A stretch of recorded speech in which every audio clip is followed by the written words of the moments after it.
agencies. And nobody had really built a programmatic platform from the ground up specifically to address the needs of local businesses. And in my opinion, local businesses actually need this service more than national businesses because typically a local business won't have access to the type of inventory that we're able to get them access to. They won't have access to the type of data that we're tapping into. And so programmatic becomes a very important part of their media buying process. So we created a platform from the ground up, as I said, to really give the same capabilities as national media, as national clients have, but give that to local clients like in Al's Pond. So, as I mentioned earlier a little bit in terms of the strategy shift, particularly over the last few years for Al's, taking it from really offline marketing to looking at more really online solutions. And this is where we work with Zip Media, and there were some agencies we engaged with prior, but we did have some issues with some agencies regarding fees and also proof of performance and accountability and then a few other challenges. But that's one of the reasons why we decided to take the marketing lead anyways in-house. So we're always looking to obviously grow and scale the business in a cost-effective way. As I mentioned earlier, it's a very, very competitive space. The ROI is something we're looking at. I have an advantage in a way being inside the company in that I can actually work with accounting, and we have a CPA now, which is a great thing, to get financial information that helps me correlate my marketing activities with some kind of quantifiable ROI, which sometimes is tricky when you're in an agency environment, candidly, and the client perhaps does not want to share that degree of financial information to determine and quantify the return on the investment.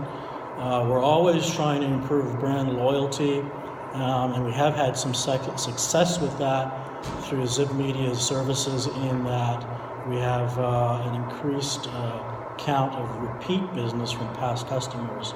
So that's something that we're very pleased with as well.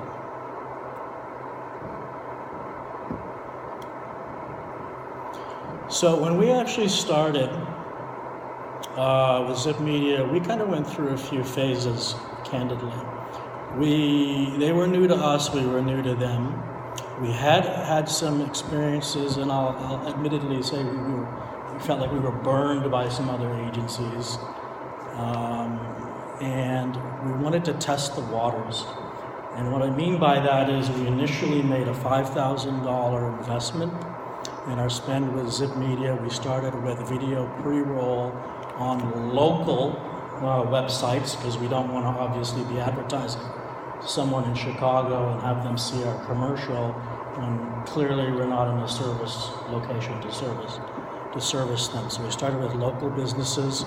We were able to not only increase our visibility online, and we heard a lot of feedback from people that started saying, I'm seeing your videos. We even tried cable TV before we discontinued that, and radio, and we discontinued that as well. But we started getting feedback from customers that are saying, and even just general population, surprisingly, that we're seeing your commercials and your ads all over the place. I'm going to these sites, I'm going to those sites, I'm hearing about Al's Plumbing. That's what every business wants to hear. It's fantastic news.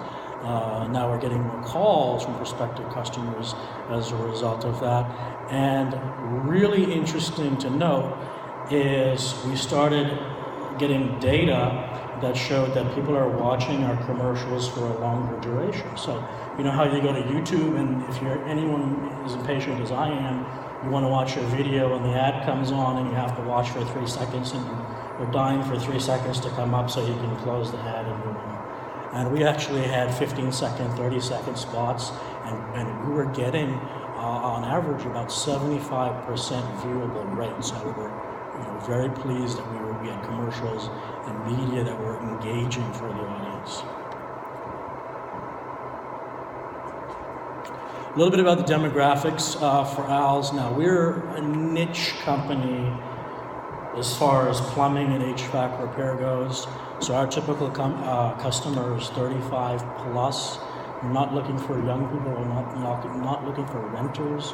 We're higher priced in the marketplace. Our fees are up there. So we're not looking for sort of the coupon cutter crowd, for lack of a better phrase. We're looking for 35 plus household incomes of 100,000 or more, average, that own their homes, homes keeping in that, mind, this is not New York, this is the Dallas market I'm talking about, so $300,000 plus home, which buys you something in Dallas, not so much in New York. But I think I already mentioned, our analytics showed through the video pre-roll and some of the targeted display remarketing that we were able to do more recently, a significant increase in visits to our website. And as I mentioned earlier, we're pretty pleased when we can do marketing activities these days that generate a 2-to-1 or 3-to-1 return on our investment. That's just how we have to look at it realistically. The days when the owner started the company 25 years ago and was doing yellow page advertising and getting 10-to-1 ROI, I'm sorry to say I think those days are over. So 2-to-1, 3-to-1. We've tried Google pay-per-click and a number of other things, but we're very pleased with the ROI being at that particular level.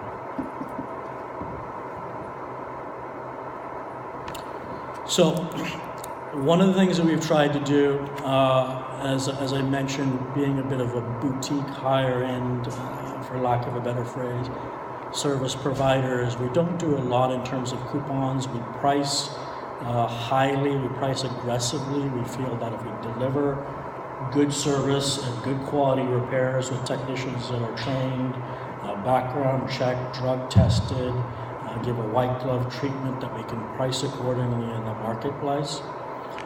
We've actually been able to see, I would say, about a 50% increase, I would say more in the last 3 to 4 months of repeat business, which we're very happy about, and also a 7% reduction in bounce rate. Now, any of you here that are familiar with or follow your site stats, there's time on site, there's bounce rate, there's number of pages viewed. You can do look at Omniture analytics and see very sophisticated analytical flows of pages and traffic and so on and so forth. So this kind of ties back to SEO, which is a field that I've experienced in as well. Reduction in bounce rate is always a good thing. It means that we improve site retention. When we get people to the site and we improve the site retention and the time they spend on the site, we can attribute that to a higher likelihood of them actually contacting our company and scheduling an appointment, as opposed to bouncing off the site and going elsewhere to perhaps a competitor of ours. So I just want to add a couple of things from our perspective. So, Jay and the group at Al's Plumbing has been a great group for us to work with. We do work with both agencies and clients direct. I think what we really tried to show here is the power of working with a client, defining their objectives, and then using programmatic as you evolve the strategies and objectives for different purposes and different means. I mean, we started off with just a goal of making it a more effective advertising campaign. We then transitioned into a more targeted strategy to try and improve share of voice and return on investment. And finally, working with them, we evolved the campaign to try and get actual repeat business in the door. And we were able to use programmatic and the different tools available through programmatic to support each one of those objectives and accomplish the campaign with the client. And I think, that's an important message. Regardless of whether you do it direct or you do it through an agency, I think the more input you give to the programmatic service, there's a lot of dials and a lot of tools we can play with, the more effective it'll be to achieve your objectives. Yeah, and to that point, one thing I neglected to elaborate on is we started, like I said, a little bit hesitantly and conservatively with $5,000, let's see, per month. Let's see what we could generate with this. So we, within, I think less than 6 months, we stair-stepped it up to $25,000 a month because we saw that the potential and the return was there. And again, what we were looking at is what emerging technologies are available for us to leverage that we are generating results that we see ROI can continue to make investments in. Okay, you thanks, very much. gentlemen. Take your seats and we'll start the panel.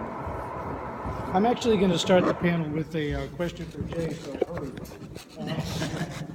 first question I have is, Jay, in your marketing